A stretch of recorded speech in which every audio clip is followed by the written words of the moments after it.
All right, let's talk about Tucker Carlson interviewing Bloody Poo. We're in Moscow tonight. We're here to interview the president of Russia, Vladimir Putin. We'll be doing that soon. There are risks to conducting an interview like this, obviously, so we thought about it carefully over many months.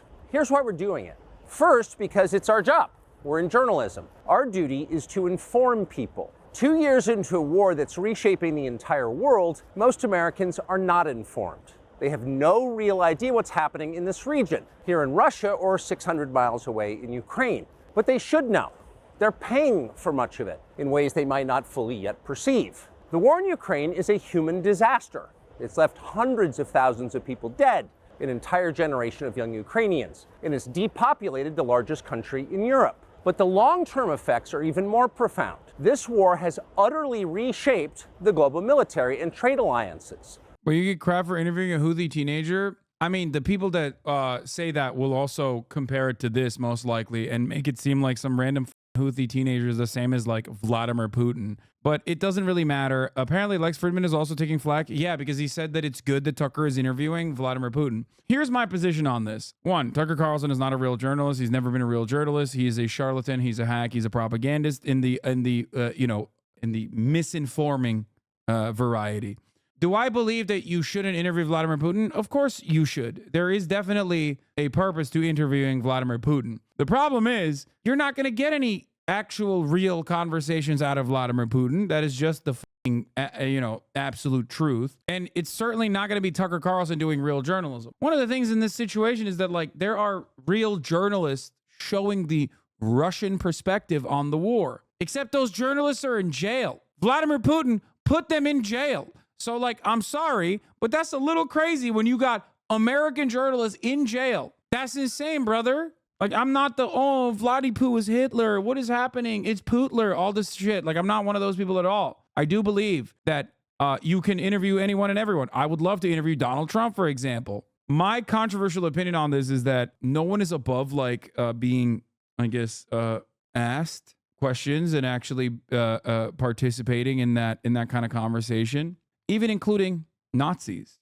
It's just that when you do interview people like that, you have to actually interview them. You actually have to be, and depending on the platform, depending on who it is, depending on the impact. Like if you're bringing up a fucking random Nazi, that's a little bit different, right? If you're like hyping up Richard Spencer on New York Times, well, you fucked up. If you're hyping up Nicholas Fuentes, then you're technically platforming them. You can't platform Vladimir Putin. He is the platform. So Tucker Carlson is doing this for that reason. He wants to do it because he wants clout. Maybe he wants to make some money off of Vladdy Pooty Poo and defend Vladdy Pooty Poo a little bit because there's like this weird Telegram-backed movement in the right-wing circles that actually likes Vladimir Putin because he's like transphobic and shit. Anyway, regardless, the point is it's understandable to interview Vladimir Putin. It's just I don't think he's going to do a good job at it. That's it. I think it's ridiculous to not interview someone like Vladimir Putin. He's not a random person. He is literally the authoritarian leader of Russia for decades. Fucking ridiculous. He's a world leader. I would say the same thing as like interviewing Assad. I would say the same thing as interviewing every single person that has a role in any kind of global conflict. The only difference is Tucker Carlson is not going to be serious about it. He's just going to want to cut propaganda. Yeah, this is also the interesting element here. Surely a guy whose father was head of Voice of America and tried to join the CIA will do an honest interview with a dictator who was handpicked by Clinton, Tony Blair, Yeltsin, and the CIA director at the time. A lot of people forget that Putin was our guy. Like, he was definitely aligned with the anti-Soviet regime haters who wanted to liberalize the marketplaces. That's why he was a part of that group of individuals that ended up seizing power in Russia, what is known as Russia after the dissolution of the USSR. So, like, the notion that these guys just, someone like Pooty Poo is a fucking Soviet spy or something is so stupid. The only thing that a lot of, like, pro-capitalist Russians care about as far as, like, the USSR is, like, the mythology of being a superpower that is able to fight against the United States of America. That's the only thing they care about. But like I said, I find it really interesting. The CIA component I find very interesting with respect to Tucker Carlson. But I do personally think he's just like doing this because he wants clout. And he knows that, there's somewhat of a constituency there's somewhat of a constituency that is like pro-Russia, albeit marginal, on the Republican side due to like a shitload of steady Russian messaging on those Telegram channels. I think he's just doing it because he's fallen off, though. Isn't his interview good for bringing back attention to hopefully material support to helping Ukraine in their fight against our foreign adversaries, though? Wait, what? Tucker Carlson is going to literally talk about how we shouldn't fund Ukraine and how Russia is doing a thing that is like righteous and wants to defend itself. He's going to say a whole bunch of shit that sounds a lot like me, and a lot of dumbasses are going to listen to it and then get duped by it and think that he's like he's criticizing Russia at all when he's actually defending Russia. Have as well. The post-World War II economic order, the system that guaranteed prosperity in the West for more than 80 years, is coming apart very fast, and along with it, the dominance of the US dollar.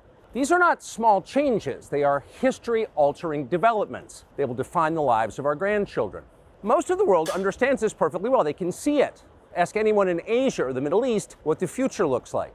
And yet the populations of the English-speaking countries seem mostly unaware. They think that as nothing has really changed. And they think that because no one has told them the truth. Their media outlets are corrupt. They lie to their readers and viewers. And they do that mostly by omission. For example, since the day the war in Ukraine began, American media outlets have spoken to scores of people from Ukraine, and they've done scores of interviews with Ukrainian President Zelensky. But the interviews he's already done in the United States are not traditional interviews. They are fawning pep sessions specifically designed to amplify Zelensky's demand that the U.S. enter more deeply into a war in Eastern Europe. I love Tucker Carlson being like, Zelensky got a lot of puff piece interviews, which is why we're going to give one to Vladimir Putin. Nobody cares about the Russian side of the war. Well, nobody cares, and nobody has any idea, because the ones who do report on the Russian side of the war are oftentimes found dead, falling out of apartment complexes, or found themselves arrested, which is true, by the way. That's the whole point. He says with a gun pointed to his head off screen, fuck no. No, Tucker does not have a gun pointed to him on the side of the screen. The gun is a money gun, okay? It's a money cannon. It's a clout gun and a money cannon. Once again, I repeat, there is no reason not to interview Vladimir Putin. It makes perfect sense to do that. He is a global leader. You're not platforming him, okay? It's just that you also have to be honest when you are interviewing someone like Vladimir Putin. And I don't think Tucker is going to do that. That's it. We're not here because we love Vladimir Putin. We do, but that's not why we're here. That's funny. We paid for this trip ourselves. We took no money from any government or group, nor are we charging people to see the interview. It is not behind a paywall. Anyone can watch the entire thing, shot live to tape and unedited, on our website, tuckercarlson.com. Elon Musk, to his great credit, has promised not to suppress or block this interview once we post it on his platform, X, and we're grateful for that. Western governments, by contrast, will certainly do their best to censor this video. Dude, come on. I do hope. Oh my God, I'm wishing for like all the libtards who are so freaked out about Russian interference to like demand the arrest of Tucker Carlson. Please, at least one dub, please. Oh my God. I would turn around. I would be the biggest fucking blue anon dick rider. You have no idea. Oh, I'm getting goosebumps thinking about it, dude. It would be so sick. Can you imagine? Oh my God, landslide victory. Fucking arresting Tucker Carlson for treason.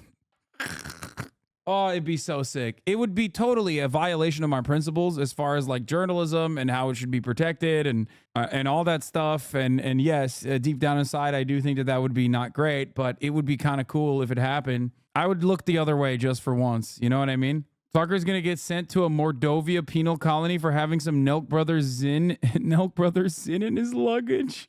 This Zin is too powerful. Suka bliat, it's not legal Zin. What is the Zin? You go. Salt mines for you.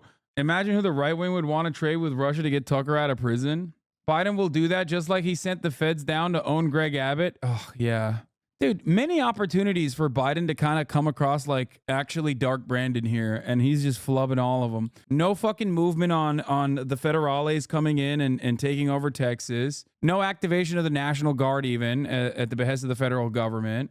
Please interview this guy as well when you're in Russia. That's so funny that this guy thinks that Tucker Carlson does not think Edward Snowden is a fucking person that deserves to be executed. Tucker Carlson would pull a fucking uranium dart move on Edward Snowden if given the opportunity. His dad is literally the fucking CIA. Tucker Carlson himself wanted to join the CIA. Get the fuck out of here.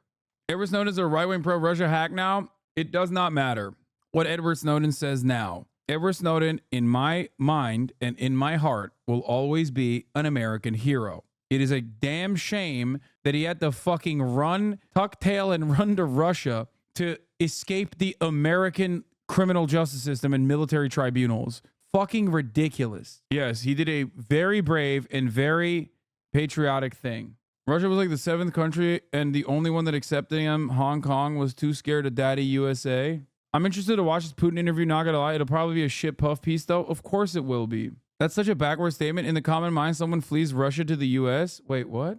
Yeah, I'm telling you, Edward Snowden had to run away from the United States of America for being a whistleblower and exposing the NSA's fundamentally broken FISA court process and how America spies on all of its fucking allies. And no, there's a difference between Tara Reid and Edward Snowden. Come on, guys. What the fuck? Tara Reid didn't have to go to Russia. She chose to go to Russia. Edward Snowden had to go to Russia for actually being a whistleblower. Explicitly, deliberately unconstitutional FISA courts that self-admittedly have not been fixed. No reforms were instituted, and they kept spying without congressional mandate since Patriot lapsed in 2020. Will you watch the interview? I mean, I don't know when it's going to be out, but yeah, I would watch the interview. Going bald, here's what you do. Our advice series, Ask Tucker, is back. I think that Tucker Carlson's impact has softened so much after being on Twitter exclusively. He went from being the guy who like threatened the Republican majority whip or the Speaker of the fucking House or whatever the fuck, to literally talking to the guy who supposedly sucked off Barack Obama. And he completely lost all of his relevance. And this is a desperate attempt to win it back, to claw it back, because he knows, just like everyone else does, I guess, or at least just like I do, that the only time you can get legitimate movement on the things that you're doing is if mainstream media is at least offering like round the clock coverage on it. And he knows that interviewing Vladimir Putin will get you that coverage. My goat is washed. Yeah. Kind of embarrassing for Putin to be interviewed by the same guy who interviewed the Duluth Dyson. Excuse me. The reason why Putin probably took on the interview is because he saw the brave journalism that Tucker Carlson was willing to do with the Duluth Dyson about how he did crystal meth and sucked off Barack Obama. Do you think it'll make international news? I think it depends on how the media covers it. I think the impact of an interview such as this one would be greatly softened.